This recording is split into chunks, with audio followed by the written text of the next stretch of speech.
Hi there, Airsoft and YouTubers. It's your Uncle Soap McTavish again. The weather's bloody awful. We're catching the tail end of that hurricane there. So instead of playing Airsoft today with my hardier colleagues, I thought I'd give you the lowdown on the Airsoft-101, as they would say in the US. The basics, what you need, what you expect when you first go, where to buy guns, what to buy, what kit to look for, the whole shebang. Okay? So let's get right into it. Okay, let's start off with the basics first. Clothing, camo. Would seem obvious, but still. Camo. Now, if you go for your first day at an airsoft site and you hire a gun and pay for the field fees, etc., usually you'll be given a pair of green overalls to protect yourself, or camo overalls. They'll look hellish. You may want to get your own. You may already own your own camo, but here's the kind of stuff you expect. Now, I have a variety of camos, as you can see. You'll notice they're all pretty much green though, because I live in a green country, not a desert country. It's all the fashion in Paris right now to wear desert stuff, but speaking honestly, everything out there is green, brown and dark grey. So I go with greens. We have things like my Ancient Soldier 95 kit. I've got the Marpat here, marine pattern green camo. You go back to the almost World War II splinter camo style stuff here, and my current favourite, Flecktarn, German Flecktarn stuff. Love that, blends in well right at this time of year. You really want to select a nice kit that fits you, lots of pockets where you need them. You may want to get the ones with Velcro for name tapes, badges, so forth. But as long as it's got the pockets you need and it's comfortable to wear and hard wearing, you don't want to get the real thin stuff. These are quite thin because it's quite old. Doesn't offer a lot of protection and certainly no rain protection. I actually have a Flecktarn rain cloak anyway that I take because it always rains. So that's your basics of the camo. You can go with desert, looks fine. It's still, as long as it's disruptive pattern material, DPM, as long as it breaks up your outline with these bizarre shapes. Even multicam and desert cam works to a certain extent in a green environment. It helps. What you do see is a lot of people wearing black. They go out there with a full SWAT rig out, or FBI, whatever, all black, black kit. Or they will wear green camo, but they will have black webbing, black vests and so forth. And you can be spotted really easily with that in most situations, certainly in the forests where I play. Indoor CQB, it's fine, because usually you're not hiding from anyone as such in cover. You're behind walls and doors and stuff. So go black if you want to be different, but you will be spotted the minute you move. Go green, you're in forest, desert. Look around you, see what there is. Fashion plays a big part in it as well, or if you want to be part of a team, you all got the same camo. Good. But it's not expensive, it's like, usually each bit's like 15-20 quid, and off you go. Now, boots. Ta-da. Boots have to be comfortable, they have to be reasonably weatherproof. I use these desert boots most of the time because they're very comfy, very lightweight. If it's going to be muddy, I have a set of Gore-Tex hiking boots, or I can wear these ancient steel toe cap DMs. Work well in most situations, but heavier, so you'll wear out quicker. So comfortable boots. Do not go out with white trainers on, white tennis shoes. What do you call them in the States? Sneakers. Don't wear white sneakers, come on, eh? The number of noobs you see, you can spot them a mile away, even if they're wearing camo. If someone's giving them a loan of camo, they're running about with trainers on. They're not going to last. You're going to fall on your ass, as my friend does every other week. So there you go, that's your camo. Buy camo to suit, buy camo with the right pockets, camo that fits, camo that's hard wearing, and camo that looks nice. Okay, now on to protective gear, and you will need protective gear. You're getting shot at. So, if you go along on a higher day, what you'll normally be given, along with overalls and the gun and so forth, will be face and eye protection.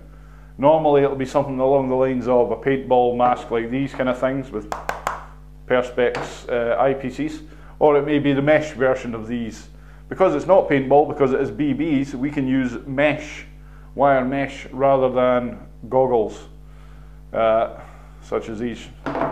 Now it's personal preference whether you want to go for either this type or mesh types. The advantages of these is they don't cut out anywhere near as much light, they let in lots of light, very bright, look good. Yellow is quite good for where I go. It brightens things up, lets you see contrast a bit better than the greens. The problem with Perspex kit like these, glasses, and they all have it, is that they mist up. When you're running around or you're in tense situations, you will sweat like a rapist, and it will come through and you will steam up. The moment you stop moving anywhere, you settle down somewhere, you'll begin to steam up.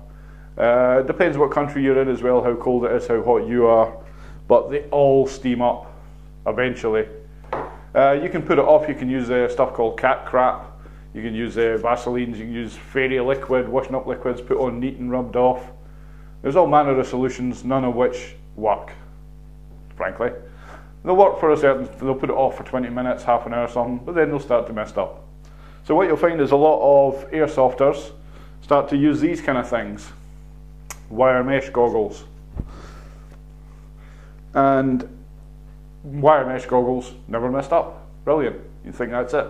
However, yeah, I've got a lot of metal in the way here, so it's cutting down the light by quite a bit. Everything will be darker. So there's certain situations you can't use them. I play an indoor CQB site that's really dark, so it's tough if you're wearing something like these. But they have the advantage, they're very tough, tougher than the Perspex usually, and they never messed up. So that's a wire mesh. What you'll find is that the more experienced airsofters use these things. These are Hero Shark goggles made by a guy in his basement somewhere, and he's got his Hero Shark website, which you should definitely visit. Now these use a much larger mesh. Still stop a BB, you won't get BBs going in. You might get fragments if they smashed off it, but these things have been tested pretty extensively and I've never heard of anybody getting fragments through them. These allow a lot more light in than the traditional tight mesh. You can see a bit more of a pattern, but they are better. They'll let more light in, they don't mist up. And these can come in various forms. You can get goggles, full face masks, a lot. The full face masks, the full army of who, or army of two, full face masks are getting quite popular, as are the sort of new fencing masks, Praetors and stuff. Personal preference, try them out. What you'll find is a lot of people tend to avoid the full face stuff and just go with these and maybe a shamag to protect the lower face or neck. Or they'll just run around with just a pair of shooting specs and hope for the best. At forest ranges, it doesn't hurt too much. You'll get stung, but that'll be all. If you're talking you get close, 10 metres or less, CQB style, then you're going to get hurt. Any closer, you risk getting, you will draw blood. You may even go through a cheek, you'll lose teeth, things like that. It does happen, we've seen it. So what's become popular now is this kind of wire lower face mesh. I'll try this on. Now this gives you protection, lower face, ears, so forth.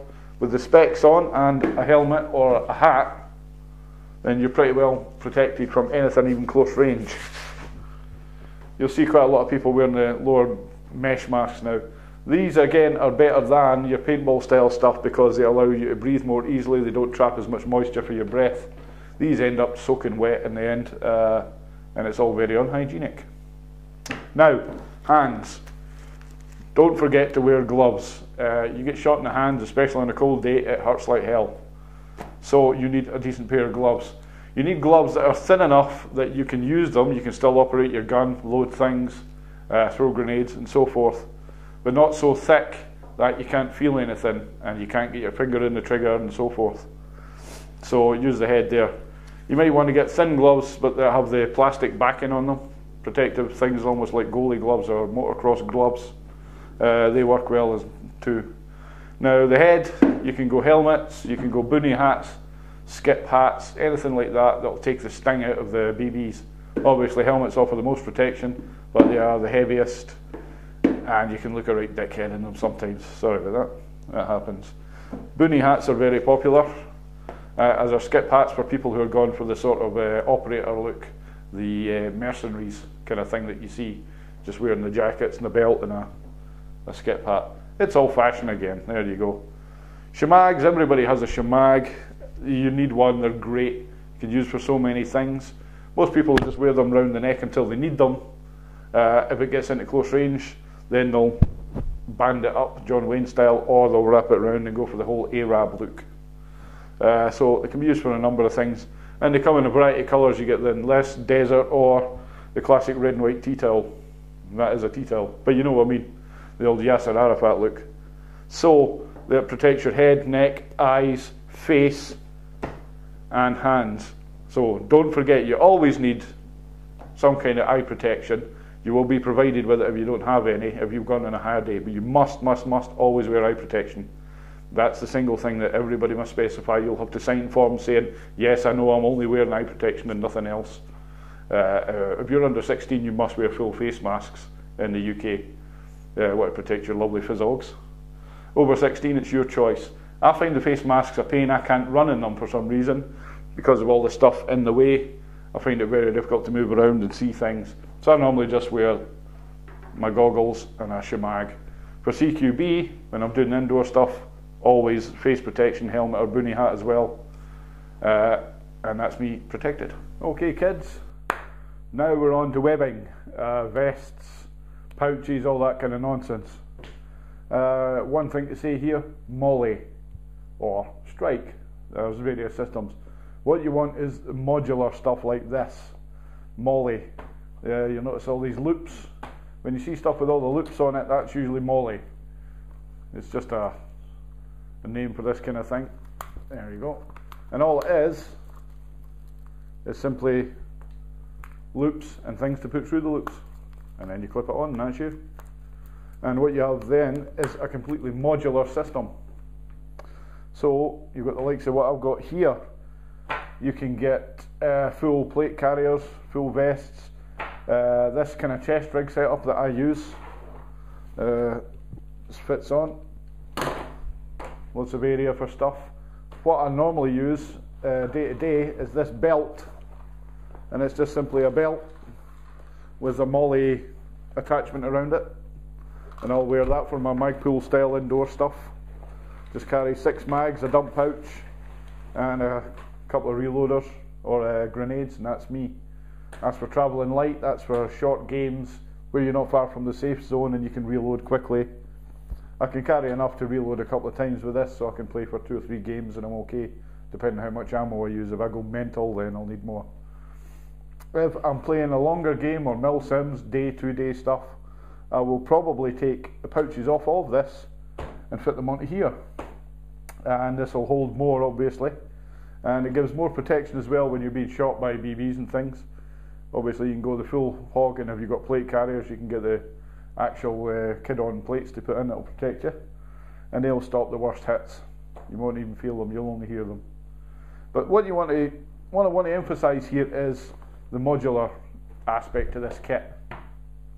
If you go out, what most people do is they'll go out and buy a 20 quid South African assault vest or a black SWAT style vest, and what is the problem with that? Well, everything's built in, everything is built to a very specific layout, specific weapons load that those teams carry, like the SWAT. They'll have a very specific stuff made for them that only carries their stuff.